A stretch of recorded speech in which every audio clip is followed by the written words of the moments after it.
Corona virus के मुतालिक खबरों से खुद को दूर रखें, क्योंकि जितनी मालूमात आपको चाहिए थी वो आप जान चुके।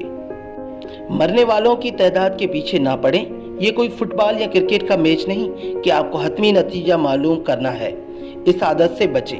इंटरनेट पर ज़ायदा ज़रूरत मालूमात तलाश ना करें, क्योंकि इसका असर आपकी जहनी हालत पर पड़ेगा। खौफजदा और मायूस करने वाले मैसेजेस फॉरवर्ड ना करें, क्योंकि सबके सोचने की ताकत आप जैसी नहीं हो सकती। बच्चों को बहलाने के लिए नए खेल तलाश करें, उनके साथ बातचीत करें, उनको कहानियां सुनाएं।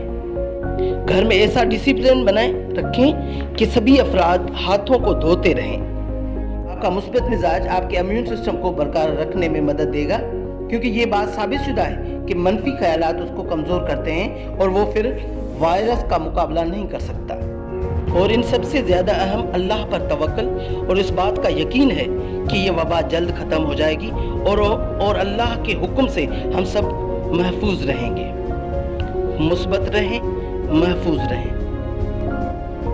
हमारे चैनल को सब्सक्राइब करें और बेल आइकन को ज़रूर दबाएं, ताकि हमारी जो आने वाली वीडियोज़ हैं वो आप तक